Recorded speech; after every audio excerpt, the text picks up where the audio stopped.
Howdy, healers. How are y'all doing? Hey, Miranda.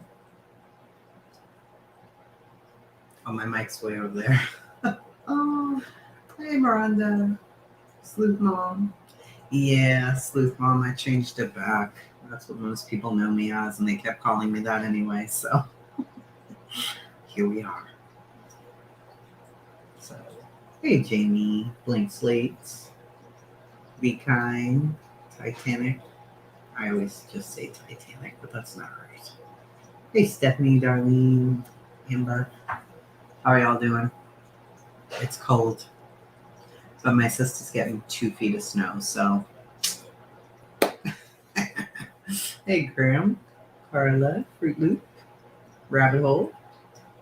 Hey, Ocean. Yeah, I know, right?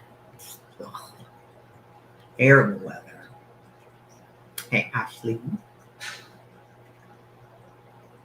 I know, 2 feet of snow. Love that. Everybody does, Sleuth Mom. Everybody calls me that, so I'm just like, whatever. Okay. Okay. Thank you.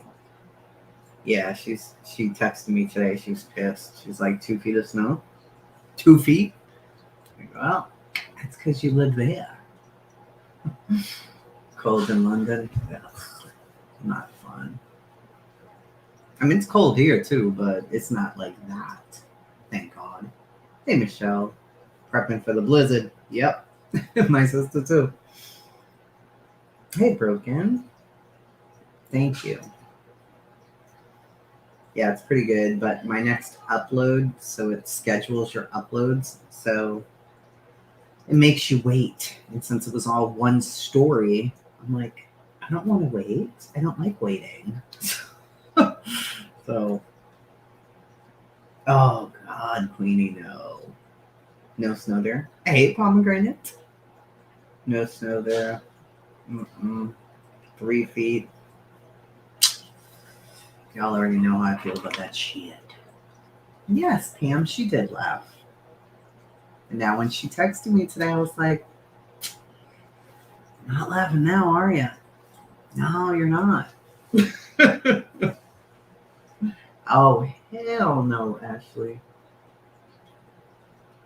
2 inch, yeah, we're expecting an inch here. I'm like, I guess I can live with that.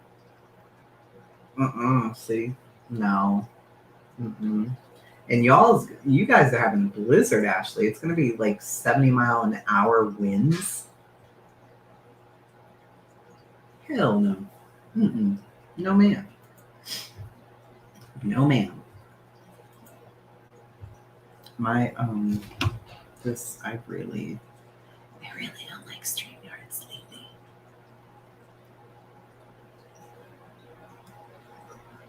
Yeah, heat wave, right? 39 degrees. Hell yeah. Why not? Hey, Firefly. I think it's going to be here like Tuesday or Wednesday, like 60 degrees. Above her knees. That's great. Hey, Marie, sweetie. I will pray for you, Ash. That's terrible. That's the whole situation.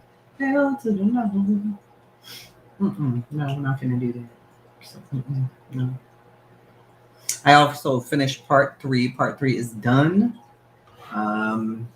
It'll be up on the podcast thing probably tomorrow, but ugh. See, Salty, all of ours is gone. Thank God. It's disgusting. Our wind chill, 6 degrees.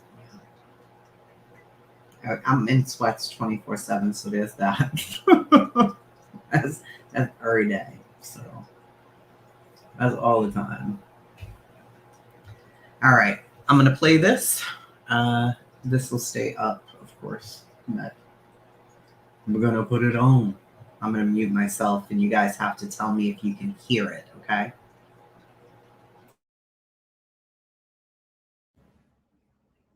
We left off with Shanda getting in the car, thinking she was going to speak to Amanda. Unfortunately, this was not the case. The girls waiting in the car had nothing good planned for Shanda. Hope pulled out of Shanda's dad's driveway and began to drive towards Witch's Castle. Shanda was crying the entire time, begging Melinda not to hurt her.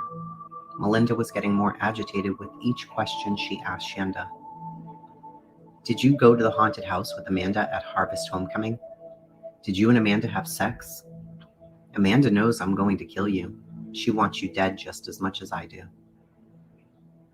The girls arrived at Witch's Castle. Lori and Melinda dragged Shanda from the car. Tony and Hope were behind, both unsure of exactly what to do. Shanda was placed on a stone bench. Her wrists and legs were tied. The girls began taunting her. Doesn't she have pretty hair? I wonder if she would still be pretty if we cut it all off.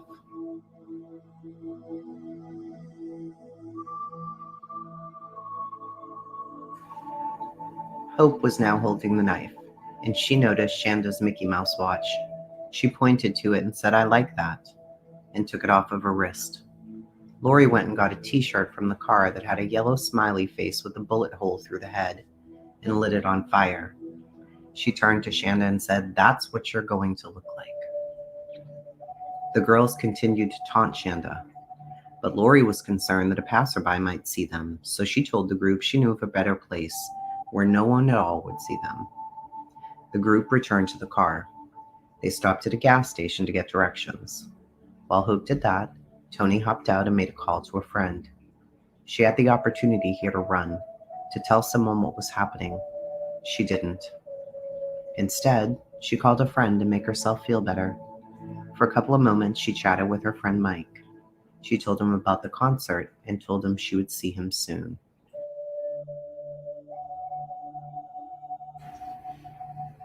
The girls had to pull into another gas station for directions because, again, they were lost.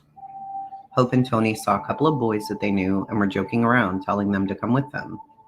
It was an hour drive to Madison. The boys followed for a bit but turned around. During the drive, Shanda began to beg the girls to just let her go. That only seemed to fuel the girls' cruelty. They mimicked her, they laughed, and they ignored her crying. At one point, she said, I'm going to be in trouble for being out this late. The girls laughed. The girls arrived to a desolate road near Lori's home. They got out. Tony quickly hugged Shanda. Shanda said to her, please tell them not to hurt me. Tony turned away from her and got back into the car. Lori and Melinda brought Shanda out further near the woods. They made her strip her clothing off because Melinda wanted them as a souvenir. She brought them back and threw them into the car. Hope picked up Shanda's white polka dot bra and put it on. Hope and Tony stayed in the car watching what was taking place right in front of them. They turned up the music as not to hear her scream. Lori grabbed Shanda and told Melinda, do it. Melinda began to punch her in the stomach. Shanda begged her to stop. She said, I can't breathe. I have asthma. Please stop. Melinda grabbed her head and smashed her face into her knee. Her new braces cut through her lips. Both girls attacked. They were trying to cut Shanda's neck. Shanda fought. She tried her best to get away, but the girls were too strong. The knife was too dull to slice her neck, so the two took turns stabbing her in the chest and stomach. Lori got on top and tried to strangle her while Melinda held her legs. Melinda had a rope and she placed it around her neck. She pulled it until Shanda stopped moving. They put her body in the trunk and drove to Lori's house. Hope asked, is she dead? And Melinda replied, yeah. Hope began crying hysterically. Panicked, she began to drive fast out of the woods and she hit a log that took the muffler off. The car would now attract too much attention, so they had to stay on the back roads and off of the gas. Once back at Lori's house, the girls washed up and Lori got them something to drink. At one point, Lori's dog began to bark, and the girls could hear a faint scream coming from the car. Lori said, I'll handle this. She grabbed a paring knife from the kitchen. When she returned, there was no more screaming. And once again, she had to wash off the blood. Lori wasn't comfortable staying there. She was worried that maybe Shanda might not be dead, and her parents would hear the screaming. She and Melinda decided to go driving to decide what to do. Hope and Tony were tired and they refused to go. Lori realized her neighbor's lights were on, and she was concerned that perhaps they heard Shanda screaming as well. So she went over there just to be sure that they didn't notice anything. They had a Coke machine on their porch, so she knocked on the door and asked for change for $1, stating she was thirsty. Her neighbor thought Lori was acting strange and asked if she was okay. She told them the muffler story and then left. Lori drove around and they thought of ideas, including throwing Shanda into a river, but they decided against that. Then they discussed burning her. They drove toward a nearby town.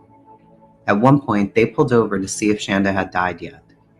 They opened the trunk, and Shanda tried to sit up.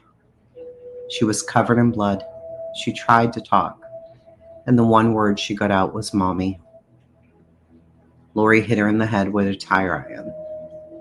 Shanda was a fighter. She knew she had a life to try to live for, a future. But the two girls in the car were in far too deep.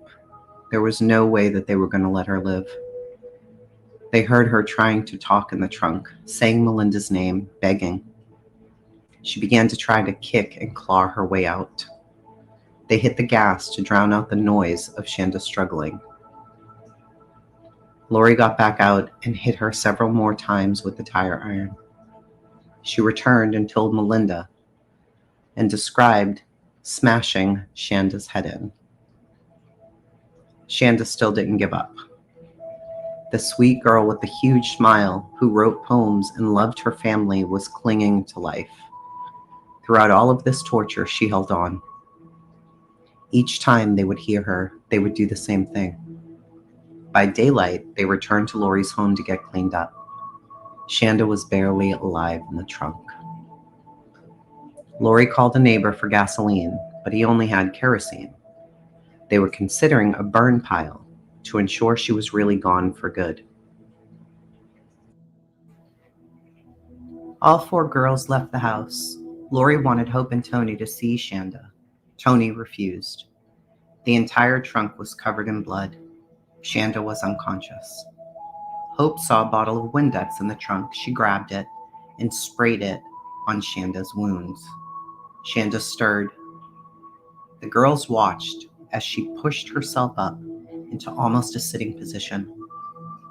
They stared at her to see if she was going to talk, but she couldn't. The fight that Shanda had in her was more than the evil within these girls. As Lori's mom came out of the house, Lori slammed the trunk down on Shanda's head. They drove to another gas station and got gasoline. Shanda was moaning in the back and kicking in the trunk. They left and they arrived at a cornfield on Lemon Road. The girls removed Shanda and wrapped her in a blanket. Melinda did not want to help. She didn't want to touch her. She said it was gross. The girl who started this whole thing was now just over it. She was tired and she wanted to go home. Lori handed Hope the gas and Hope poured it over her. Tony refused to leave the car, but from where she sat, she saw one of Shanda's arms move. Lori lit the match and the flames exploded. The girls jumped back into the car, but in the rear view, Melinda could see the flames starting to fade quickly. She insisted they go back just in case. Melinda jumped out and poured the rest of the gasoline onto Shanda's burning body. When she returned to the car, she was laughing, telling the girls, "You should have seen it." Her tongue was going in and out of her mouth. The girls got back into the car and drove to a local McDonald's for breakfast. Can you imagine this? These four girls have tortured a 12-year-old girl all night long, burned her alive, and are now just casually eating in a McDonald's. During breakfast, Lori picked up one of the sausages and said, "Look, it looks just like Shanda."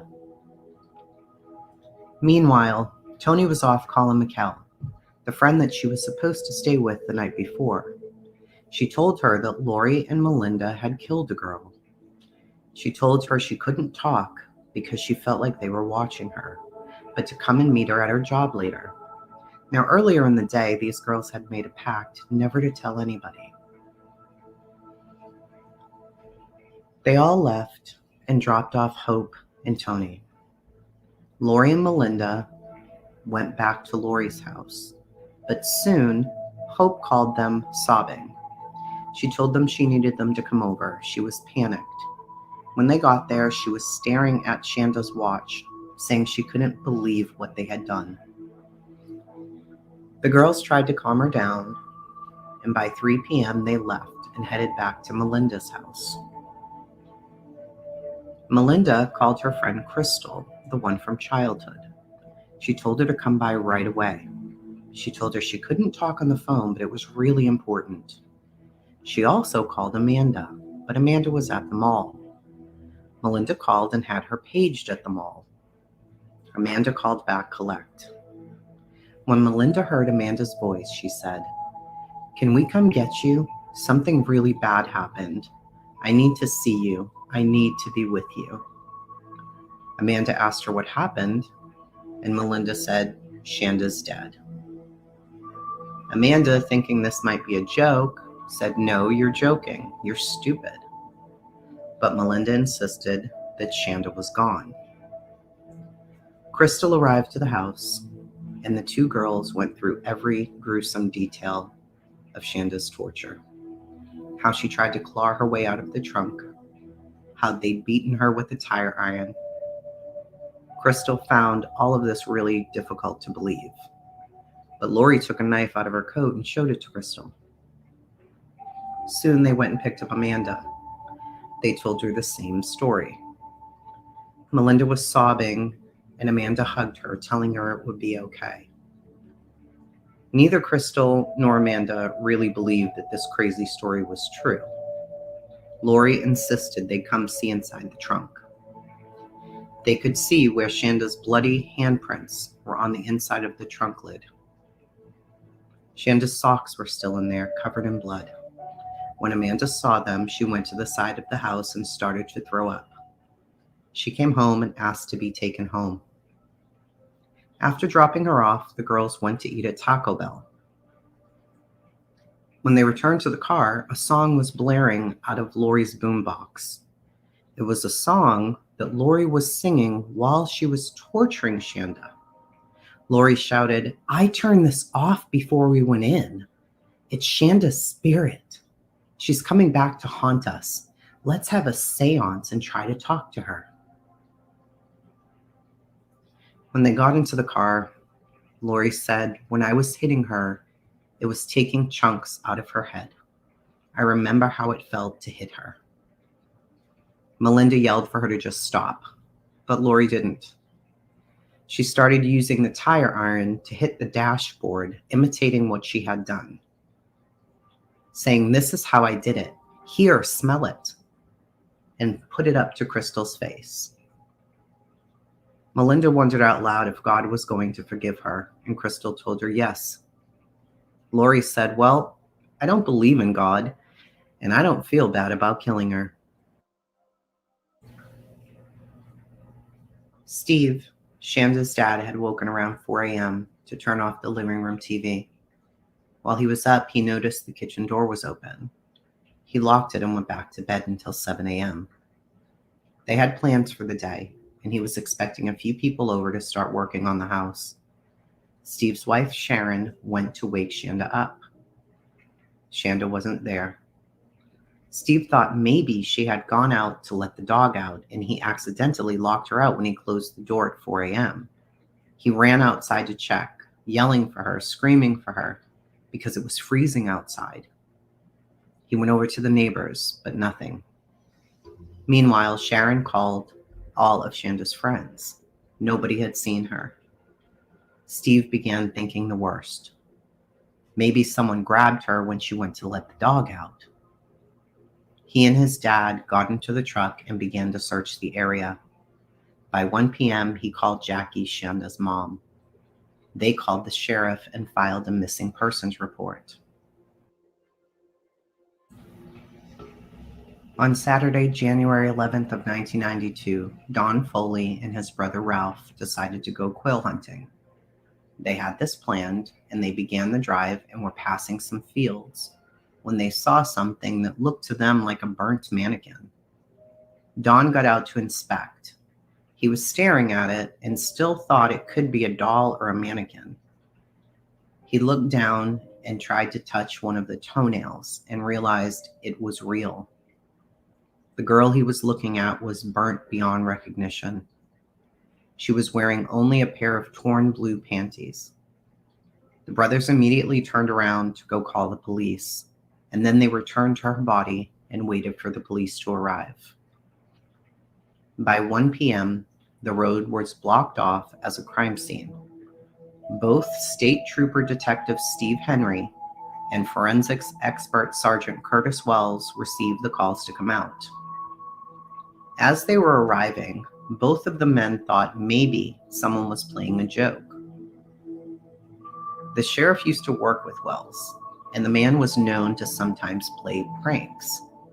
They were looking at the body, and just like the men before them, thought it could be a mannequin.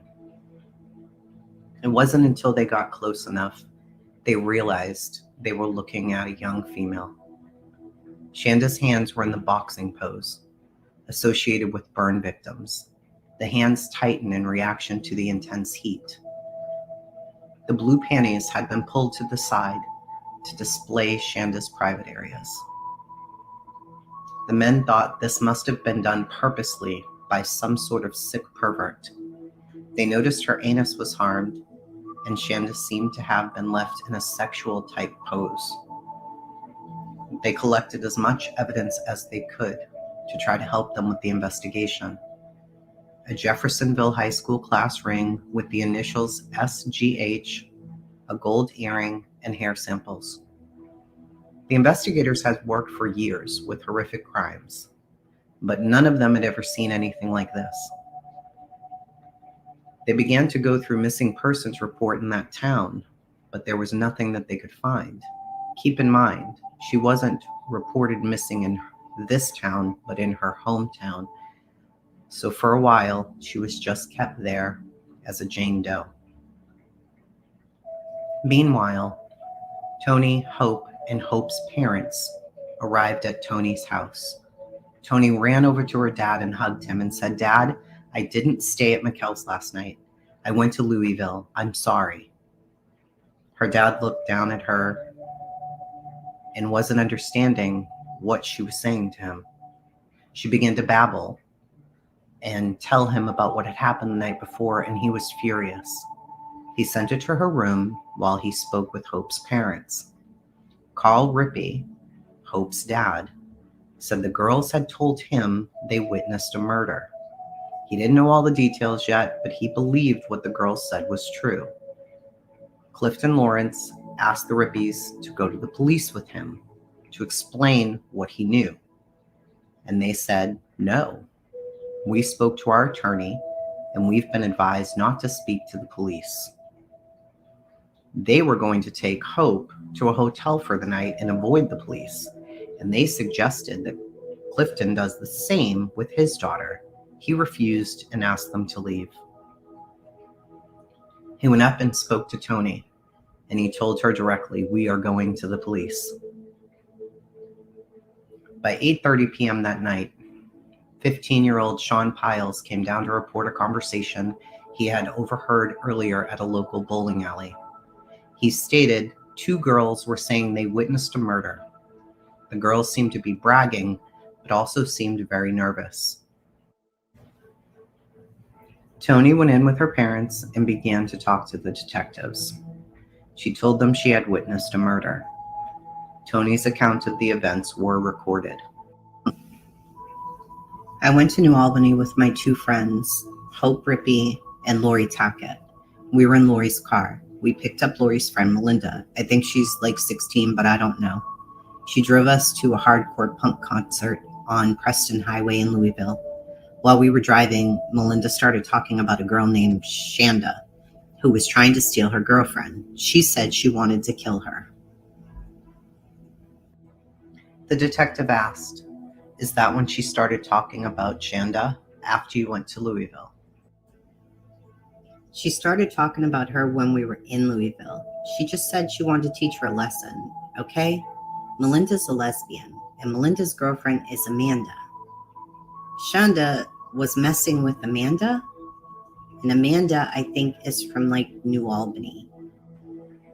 They continued to question Tony, asking her for addresses, last names, anything that she could possibly remember. She did remember where Shanda lived, Capitol Hills and Jeffersonville. Wells immediately turned this information over to see if they could locate the missing person, and there was a report from 905 Capitol Hill in Jeffersonville. The person who filed the report was Steve Sharer. Wells called Howard Henry at the Sellersburg Post and gave him the information. He asked him to go over there and talk to Steve Sharer, see what information he could come up with, but he warned him to be very cautious. There were no positive identification on their Jane Doe yet, but he strongly felt that they had the right person. Detective Henry met with Steve. He got as much information as he could on Shanda's disappearance. He also got her dental records. Tony continued her story back at the police station. At the witch's castle, we walked up there. They took her up there, and Lori tied her legs and hands. They said they were going to cut her hair off. She was crying and begging, "Please don't do this, Lori. Please don't kill me." And then she told them, "Well, my brother will be coming to look for me, and when he comes and doesn't find me there..." Melinda interrupted her and asked, "Are you trying to scare us?" And she said no. And then they just told her to shut up. They knew Tony was hiding information, but they had to end the interview for the time being. They were seeking out more information on Melinda and Lori, since those seemed to be the two main suspects. They made a call to the chief probation officer for the county, who might have more information on either of these girls if they had ever been in trouble. Virgil Shea did have information. If you recall from part 1, Amanda's dad had handed over sexually explicit letters that Melissa was writing to Amanda. So Virgil was able to provide them any information that he had. So now they had those pieces as well. Detective Wells, meanwhile, was putting together the information Tony had provided. He was able to match up the missing girls' information with the Jane Doe that they had found earlier. From all of the information he could gather, the missing girl had been staying at her dad's home in Jeffersonville. The address matched where Tony said they went to get Shanda.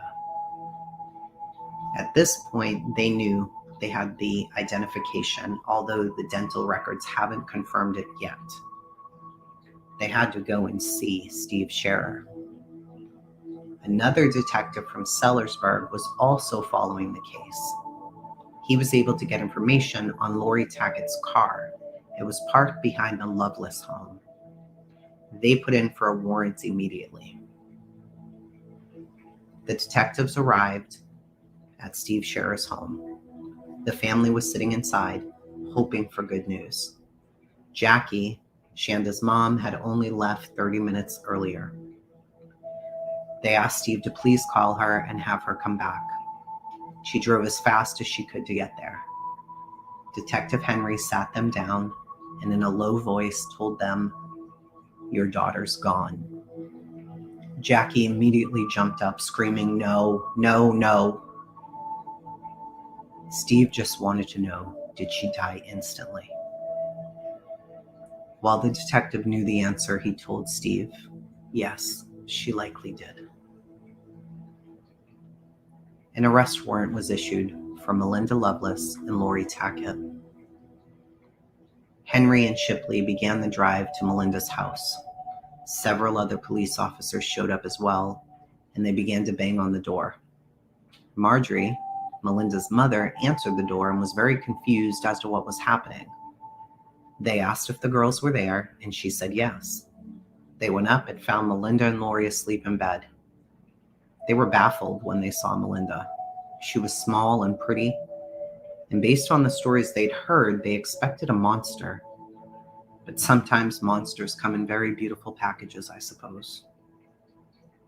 The girls were handcuffed, and Lori asked, "Are we on candid camera?" And the officer replied, "No, this is happening."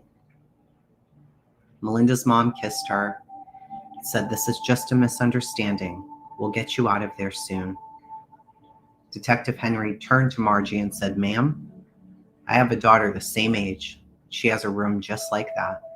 I'm sorry. I am sorry for you. Get a good lawyer." Margie asked him to please watch my baby. She might be suicidal.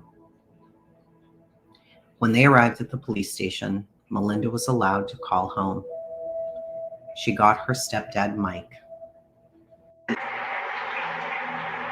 "Mike, it's me, Melinda. Can you please tell Mom I'm sorry?" "I am sorry, Mike. It was a friend at school named Shanda. Shanda's dead. I didn't mean to kill her. I just meant to beat her up, and it went too far and it got out of hand." Mike asked Melinda, "How did you kill her? Did you stab her? How did you kill her?" Well, I punched her in the stomach, and then someone got a knife and cut her. They cut some of her. It was terrible. I didn't mean for this to happen. I'm a good person. I can't talk anymore, Mike. I have to go. This is your warning. Explicit description to follow. If graphic material bothers you, please fast forward. The dental records confirmed that the body was Shanda. Her autopsy revealed she had multiple injuries. The upper half of her body was covered in 3rd and 4th degree burns. Her left ear was shriveled by the fire. There were lacerations to the neck, head, and legs. There were wounds on her feet. There was a puncture wound on the back of her neck. Her head was not fractured, but there was evidence of blunt force trauma. There were ligature marks on the wrist and legs.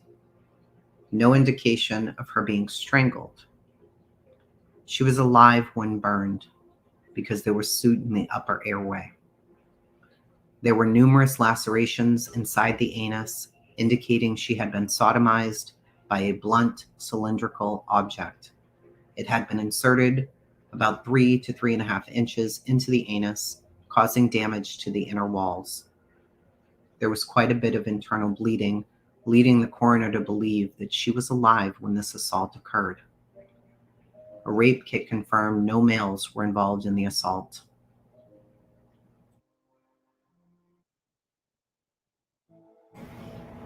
The girls went to court, and they were assigned counsel.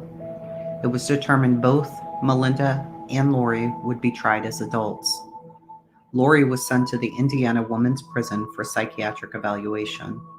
Melinda was transferred to the Clark County Jail in Jeffersonville to await trial.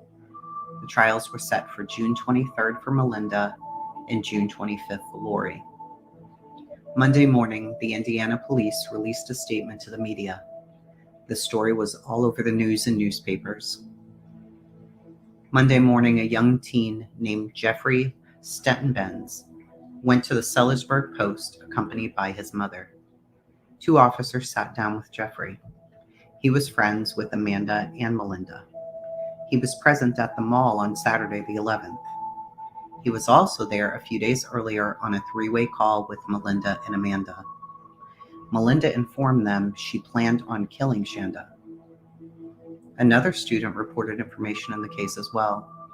Dale Gettings from Jeffersonville High School said he knew Crystal and a girl named Thea talking about the murder. Detective Henry went to speak to the girls. When approached, Crystal said she knew nothing. But when he approached Thea, she gave Crystal up, stating Crystal was withholding information. Crystal made no further comments that day. Tony and Hope were in court on Monday. Their attorneys wanted the girls tried as juveniles in exchange for their cooperation against Melinda and Lori. If tried as juveniles, the girls would serve their time in a girls' school for a maximum of 6 years. Each of the girls would need to take and pass a lie detector, but neither girl was coming forward to do so. In fact, neither girl would speak much at all for a while. The chief prosecutor was named Guy Townsend. He had only been in office for about 18 months when all of this happened. He had never tried a murder case, and he knew he might be dealing with a death penalty case. He didn't know if he was up for that task. When he went into court and saw Melinda, he said, quote, "The first time I saw Melinda Lovelace, I thought she was one of the most beautiful girls I'd ever seen. I remember thinking I might have a hard time convincing a jury to convict this girl. She was that attractive." End quote. The reporters were everywhere. They crowded the hallways of the courthouse, hoping for a soundbite. Rumors were rampant. Some were saying the girls were part of a satanic cult, which of course concerned the people in the town, but many who knew the girls just dismissed this theory. There was one experienced reporter named John McGrath, and he told other reporters he learned the girls were in a lesbian love triangle. This story was a media dream. The judge did release a report, and it stated Melinda Lovelace was jealous of Shanda and wanted to kill her because she thought the girl was trying to steal her girlfriend. When the media heard this, they went wild. They went to the schools. They parked out downtown, asking everybody what they thought. They went to the murder scene on Lemon Road. They sat in front of Kraft's funeral home, waiting for the body to be delivered. The mortician was onto them. He had a decoy arrive at the entrance up front as her body was delivered to the back. A friend of Jackie's, named Jamie Rainey, helped arrange the services. He had viewed Shanda's body, and when Jackie arrived with the clothing she had chosen for her daughter to wear, her favorite jeans and sweatshirt, Jamie told Jackie he could not put them on her. Her body was in such bad shape, it just wasn't possible. They decided to cover her in a bed of roses. As if all that these parents endured wasn't enough. When each of them would arrive home at night, the media was waiting in front of their homes, pushing them for a reaction, anything that they could get from the parents. They would come knocking at the door over and over again. They would be refused, but that didn't stop them. They would stay parked out there until nightfall and then just come back and try again. All day on Tuesday, friends and relatives were paying respects. Some tried sneaking in, only to be told to leave. So they set up across the road, filming crying teenagers and relatives as they left. The church mass was the following day at Our Lady of Perpetual Help Catholic Church. Her parents allowed a film crew in to the interior of the church if they agreed to share the footage with other news stations.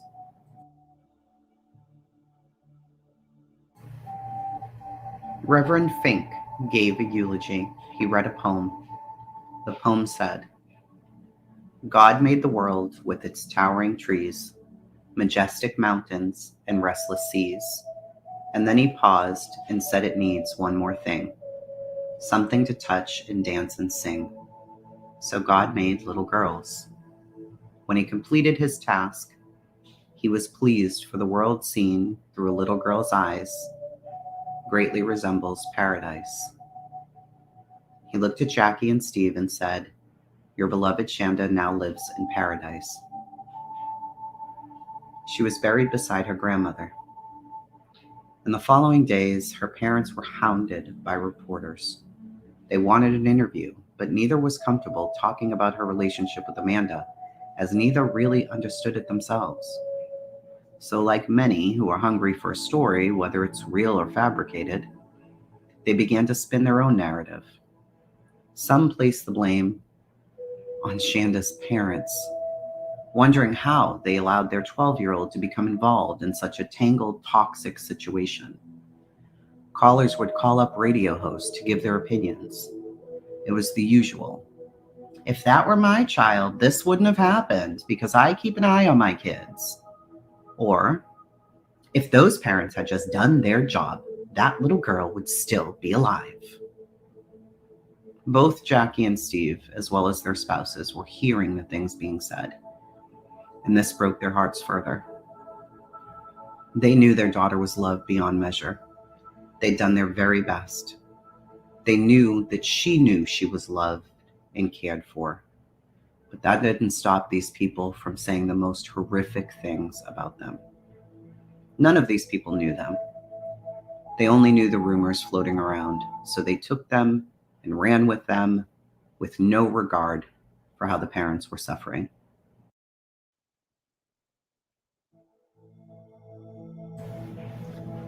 The investigation into all 4 girls continued, even with Lori and Melinda sitting in jail. The chief investigator, Steve Henry, knew what Tony had told them couldn't be entirely true.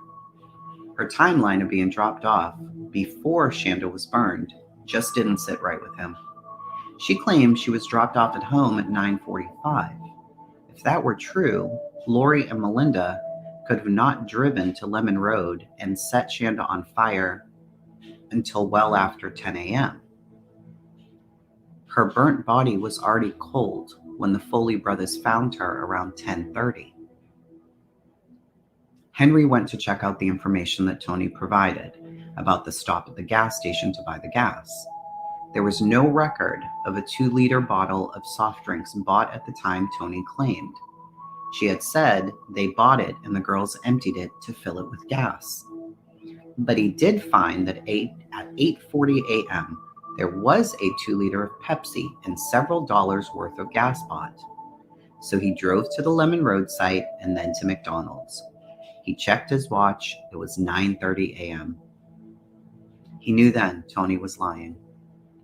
He knew he needed to speak to her again, but her father had already informed them she wouldn't be speaking again.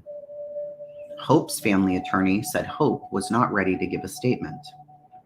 They were able to speak to Amanda's family, who had also hired an attorney.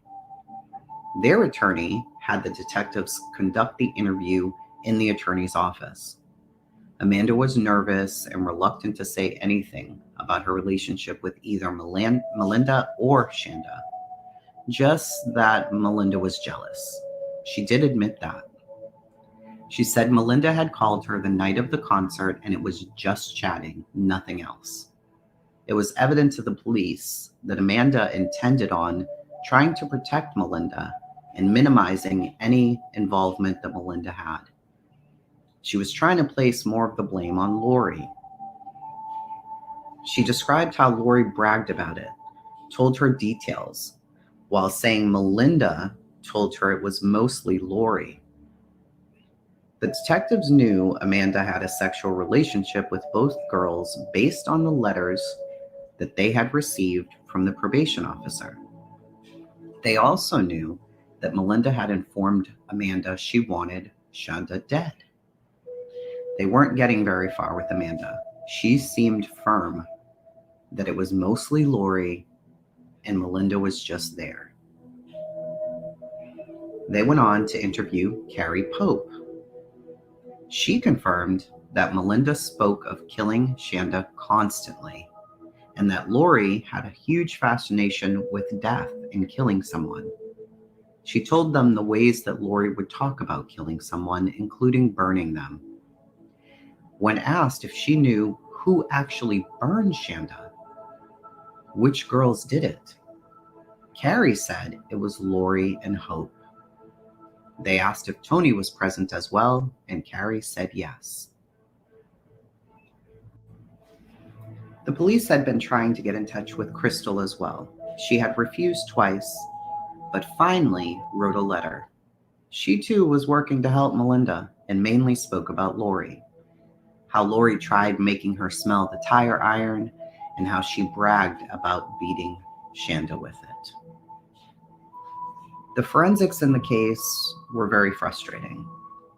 The knives had no blood stains to match Shanda's, and they had been unable to find her fingerprints inside the trunk. There was no blood on the tire iron either. However, there was blood in the trunk, and they were able to match that to Shanda's blood type. They were also able to get blanket fibers in the trunk that matched the blanket that Shanda was burned in. Some of those fibers were still clutched in her hands when they found her. While looking around, Henry did find a pair of shoes on a dirt road near Lori's home. This was an area that Tony described. He bagged them up as evidence and contacted Jackie. Those were the shoes she had gotten her for Christmas. While in that area, Henry went to look at Lori's room.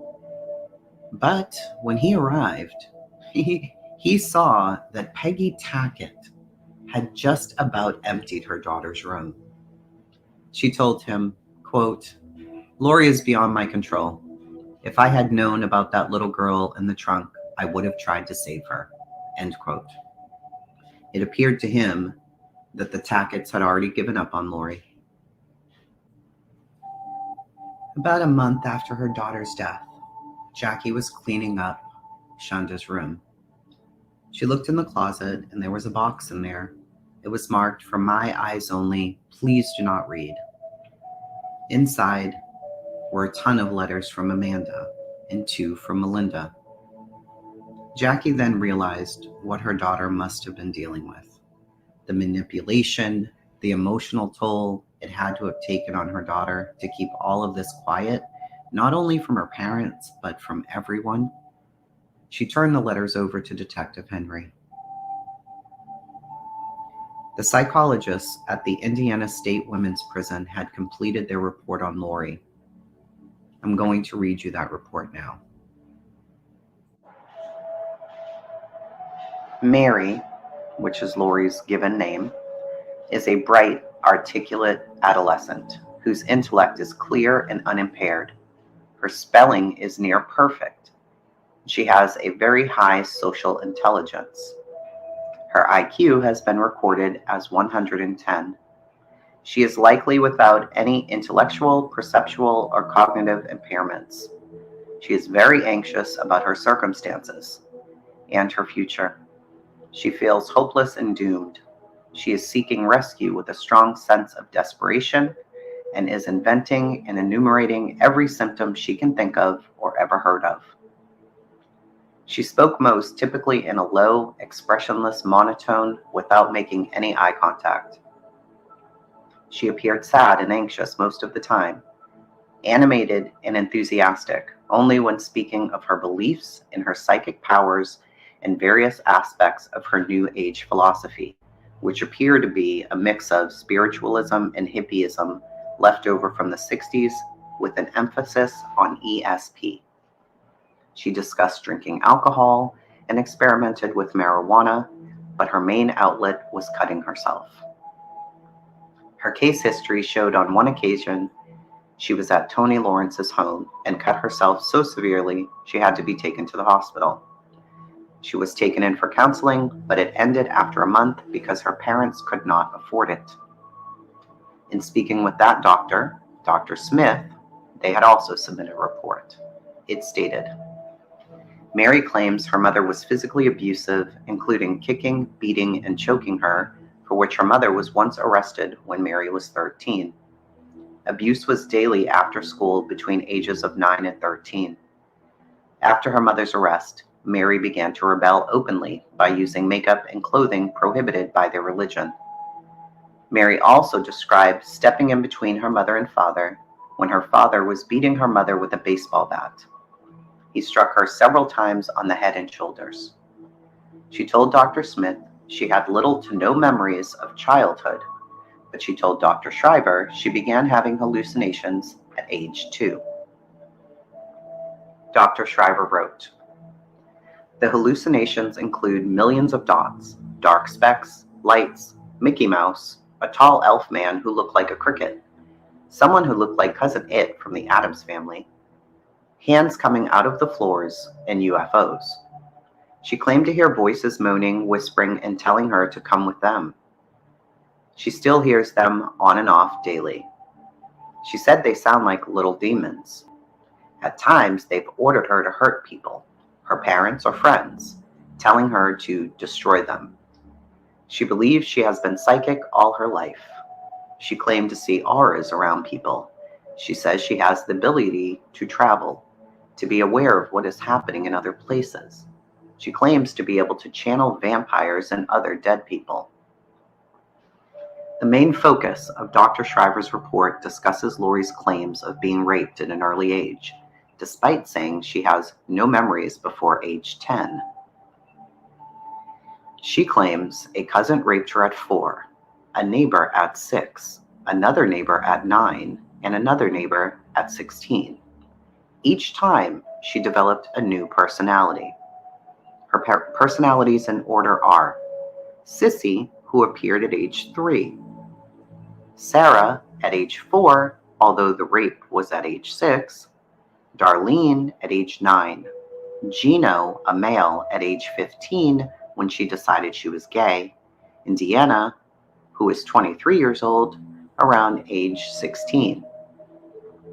Darlene, Gino, and Deanna were all present when she killed Shanda, but Lori herself was not present. Dr. Shriver asked Lori to produce one of the alter egos, and she was eager to do so. She chose Deanna, the 23-year-old. She dropped her eyelids and raised her face with a different expression and a degree of mischievous. Mary's own expressions and manners also remained.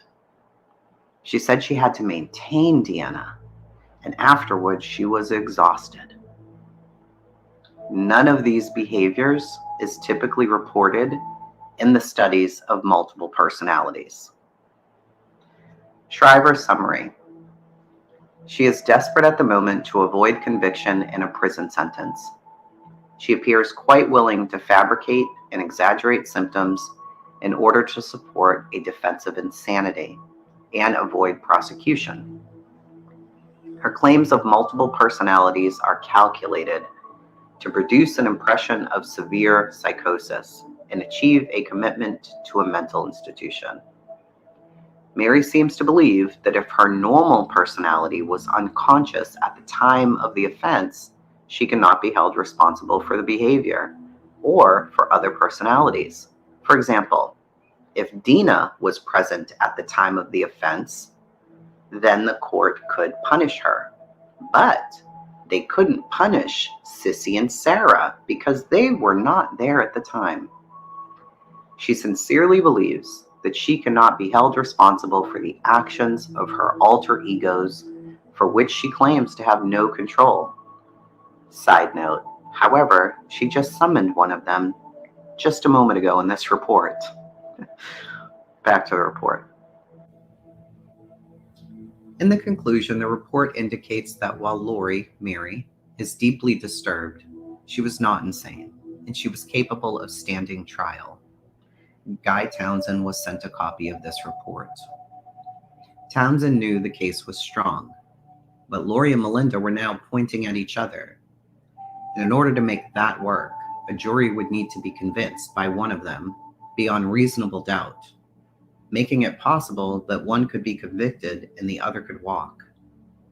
Townsend wanted a plea agreement to avoid trial altogether.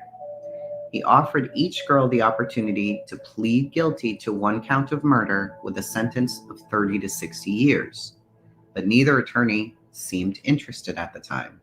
They knew Hope and Tony would need to cooperate in order to convict the girls, and neither of them had been talking. Townsend went to Tony and Hope and made an offer. He told them if Tony's story was true, if they didn't actually participate in any way, that he would treat them as juveniles and not put them into the adult court. It wasn't until Melinda's attorney, Mike Waldrow, told Townsend that Melinda claimed it was Hope who poured the gasoline on Shanda before she was set on fire, that he realized he was grateful that Hope did not accept that offer. If he had agreed to try her as a juvenile and then later found out that she was actually the one who poured the gas, it would have been a miscarriage of justice, and it would have been his fault. After about a month of getting nowhere with Tony and Hope, he decided he was going to have to put the pressure on. He was going to bring charges against both of them and put them in jail to see if a little bit of time behind bars might persuade them to change their mind. Now, while all of this had been going on, neither of the girls had gone back to school. They didn't want to face other students. They didn't want to face reporters who were everywhere and still very aggressive trying to get a story. They did, however, speak on the phone now and then. Hope had admitted to Tony that she was the one who did pour the gas, and Tony had no idea. She was shocked because she hadn't seen who had poured the gas, and she now realized she lied to the police. Tony was already a mess. She was living in constant fear. She never left the house. She didn't go to her own bedroom to sleep at night. She was sleeping on her parents' floor in their bedroom. She even had to be accompanied to the bathroom by her mother. She was thinking that maybe one of the girl's friends was going to come kill her. Hope was also struggling with nightmares and guilt, and she would wake up with terrors in the middle of the night. It was bad for both of them. They knew something was coming, they just didn't know when. But on March 15th, both girls were brought into court. Judge Todd brought them into adult court. Both were charged with murder, arson, aggravated battery, battery with a deadly weapon, criminal confinement, and intimidation. They were separated, and Hope was sent to Madison, and Tony was sent to Scott County Jail. On the same day, both Lori and Melinda were brought into court for additional charges, including child molestation and criminal deviant conduct. So now, Tony and Hope are in jail. Melinda and Lori are sent back to where they had been. It took about 5 weeks for Tony to break. On April 22nd, Tony accepted the state's offer. Townsend dropped all other charges, and Tony pled guilty to the charge of criminal confinement for keeping Shanda captive. So now Tony's agreeing. She will testify against the other girls, and she's going to face between 6 and 20 years in prison. Tony was hoping or thinking, she's young, so she's thinking, okay, I agree to this, and now I'm going to get bail, and I'm going to get out of here until their trial, and, I'm going to be free. But of course, that's not how things work. She was still there, and by August, she decided to store up the depression medication she was supposed to be taking and took a bunch of them all at once. She was found on the floor in her cell unconscious, and she was flown to Corsair Children's Hospital in Louisville. She was in a coma for 5 days. Meanwhile, the friends of the girls, the Leatherberries and Carrie, were outraged that Tony turned. They hatched a plan, because they couldn't get to Tony, she was in prison, to attack Tony's parents. They went around and bought all these weapons, and they were infuriated. They talked about what they were going to do to Tony's parents, but thankfully Carrie panicked and made them turn around, and she called Henry to confess. Now Lori, she was not doing well in prison. She was constantly in trouble. She was cutting herself. She was fighting with other people. She hid a razor blade, which I'm presuming she was going to use against somebody else. She had pulled a sink out of the wall. She was involved in yet another toxic love relationship with a girl named Kim in there. We're going to get to that whole situation in part 3 of this. Indiana prisoners get 1 day taken off at the end of their sentence for each good day of time served. By the end of 6 months, Lori did not have 1 good day to get off the end of her sentence. She had nothing. She was getting time added on because of her antics in the prison. Now, this case was not like any that the attorneys or the judge had ever seen. Judge Todd had never presided over a case with this much attention. He had deep personal feelings on the case, but they were so deep that he was determined not to let them get in the way. He wanted to make sure he was being fair and objective. In my personal opinion, he went way too far the other way. He accommodated quite a bit on the defense side, including allowing Melinda's attorney to hire a second counsel with public defender money. The second counsel was Russell Johnson, a young but experienced defense attorney from Franklin, Indiana. He had quite a reputation for being one of the best. Even though he was young, he had tried a couple of cases and he was very successful. The initial allowance was 300 hours at $60 an hour. But Russell said, well, after the $18,000 is gone, I'm not going to be working doing this case anymore. Melinda's parents heard about this and agreed to sell their home if Russell's bill was more than the $18,000. So they were assigned public defenders because they didn't have money. And then there is a balance of money that you can pay the public defender. So her original attorney goes and gets a second counsel and promises to pay him public defender money. Okay. He is so popular and, successful that he's like, well, I'm not going to work for this. I'll only work up until I hit the 18K. Melinda's parents hear about this and agree to sell their home. You're not allowed to do that. So when the prosecutor Townsend hears about all this, he files a motion to get Judge Todd removed from the case because Todd knew about this arrangement. Townsend's issue was, just as I was just saying, when someone's assigned a public defender, they don't accept payments from the defendant's family. So Todd and Townsend battled, and I believe Townsend was right in this case. It's not typical to find a judge who's going to allow things like this, but in any case, he did.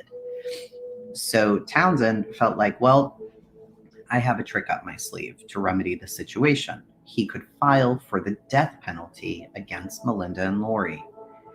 This was a risk because of 133 people put to death in Indiana, only 3 were under the age of 18.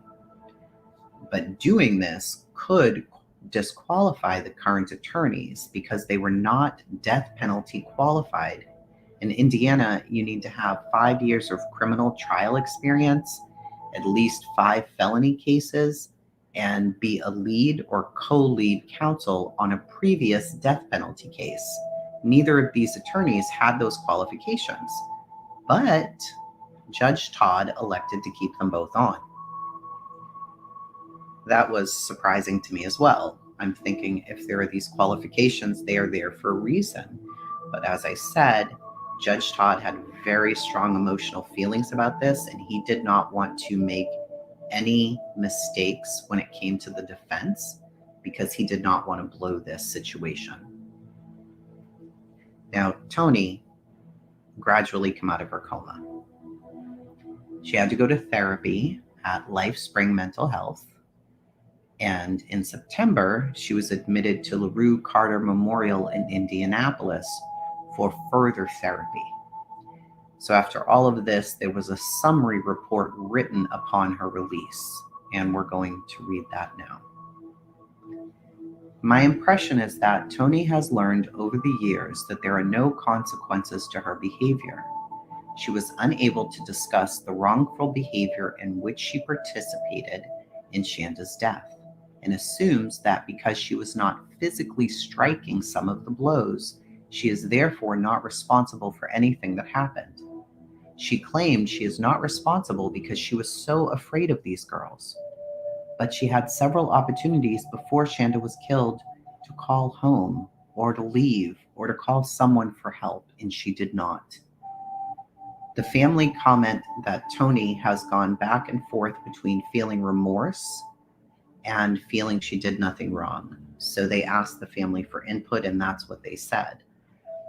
They couldn't read her. She felt nothing, and then she feels guilty. Back to the report. There does not seem to be a genuine concern or empathy for the child who was murdered. They categorized her as a follower whose intelligence appeared to be low average. She continued on that Tony considered herself ugly and always has. Part of the therapy called for her to give written answers to various questions. So one of the questions was, "What do you believe in?" Tony wrote, "I believe in God, love at first sight, premarital sex, having babies out of wedlock, and peace."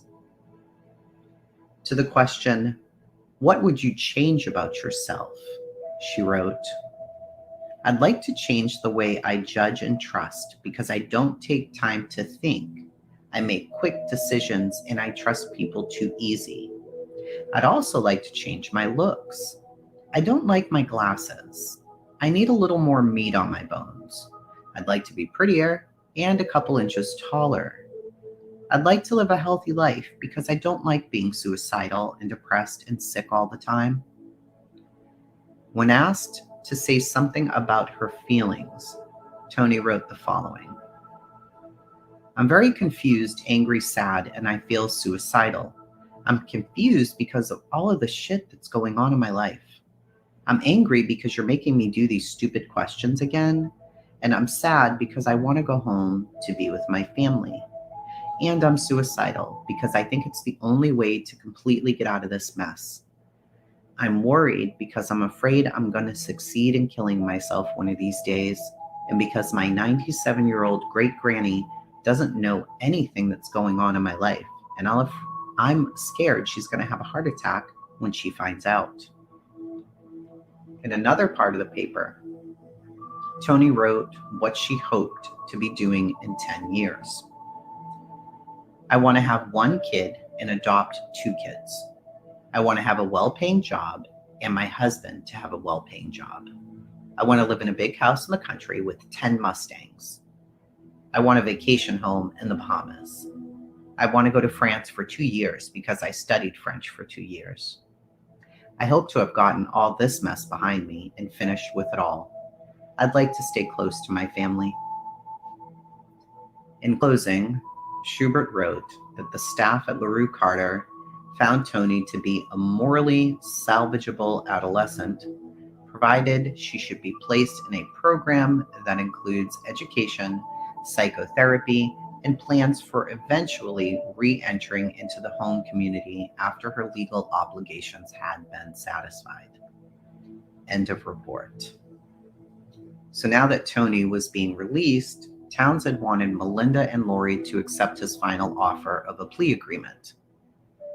He said he would not seek the death penalty. He would drop all of the charges against the girls if they would plead to murder, arson, and criminal confinement. The plea meant that the girls would face between 30 to 60 years. In exchange for this deal, the girls would have to agree to give statements and testify against the others at their sentencing hearings. On September 21st, the day before the expiration deadline, both Melinda and Lori accepted the deals.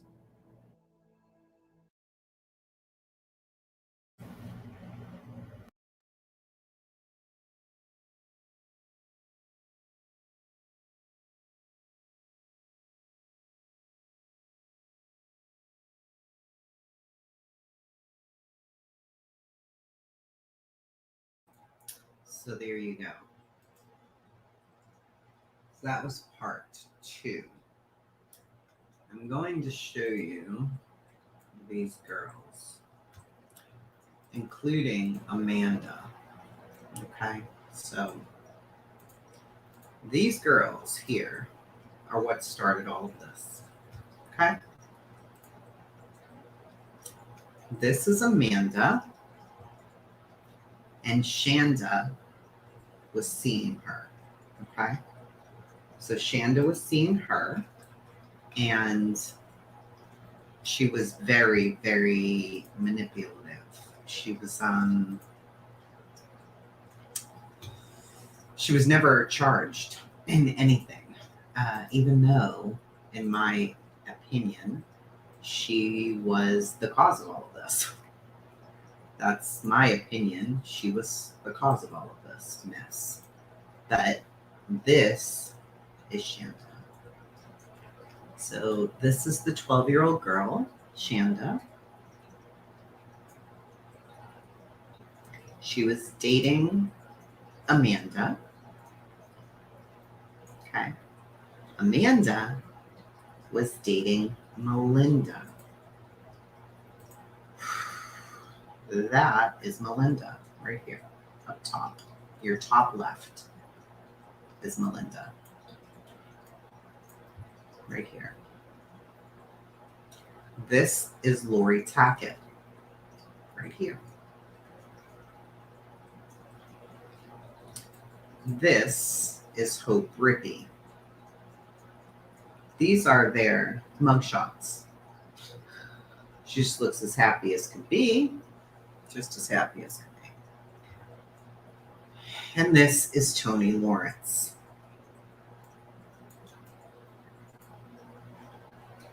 Melinda, Lori, Hope, and Tony. Oh yeah, they're both smiling in their mugshots. They just think, what's really the problem? What's wrong, right? I mean, what is the problem here? Which is amazing to me that these girls behave this way. It's unbelievable to me that they behave this way. This is the beautiful Melinda Lovelace that the prosecutor was afraid he would not be able to prosecute because of her beauty. He did not know if people would prosecute her and convict her. So this is, her. Amanda was never in jail. Amanda's never gone to jail. We're going to find out where they all are in part 3. And we're going to have an update on the family as well. So if you know where they are, let's not discuss any of that. But this one, who knew everything, she knew exactly what was going to happen. She was the girlfriend of Melinda. She was Melinda's girlfriend. She knew what was going to happen. And she was never charged with anything. Well, in part 3, we're going to have an update on what exactly they've been doing. Where did they go? How much time did they serve? That kind of thing. So part 3 will be on the podcast tomorrow, but it will not be on here tomorrow. Probably won't be on here for several days. So if you want to sub to the podcast, it's on my community wall. It's also on Podbean and Spotify under Chasing Lost. So the ringleader, you want to know where she is now? You will. Yeah, you will. You'll know where she is. All of them. They're all... My gosh. So, it'll be up tomorrow, probably right around noon. Yeah, part 1. If you want to check out part 1, it is here. I don't know if I can do that. Can I? I'm not sure. This is part 1. You don't think that they have normal lives? I guess we're going to find out. We're going to find out. And then the next case is already in the works. I started writing it out today. It is absolutely beyond brutal. This is, to kick off the podcast, I picked Shanda's story because it touched me deeply the first time I heard it. And I just thought, this is one of the most cruel, heart-wrenching stories I've ever heard. So that's why I wanted to cover this one first. Yeah, you'd like to think that they'd all gotten life in prison, wouldn't you? You would like to, but unfortunately, our justice system is pretty screwed up. So I appreciate you guys all for being here and enjoying my podcast with me. I love doing them. So hopefully, you guys share them out on your social media. That would be awesome. And I'll be on for a regular live tomorrow. Just, regular stuff. And everybody who's getting snow, stay safe. Say a prayer tonight for Kenneth's wife, Debbie, if you would. She's going through a lot. Kenneth, one of our subscribers, passed away this morning. So just say a little prayer for his family if you would do that. Yeah, Mitch, we're probably going to cover some of that tomorrow on this channel, but live stream. So thank you, Beach Bum. That's the intention, I want to not just make it words on a paper or something you read on the internet. These are people, and they have families, and some really horrible things have happened. And sometimes you forget them because the stories are old, right? We can learn a lesson from these stories too, especially with these teenagers. It's really crazy. So, oh, another bot. I love those. All right, I'm going to end this. I appreciate you guys so much, and I will see you tomorrow. Good night.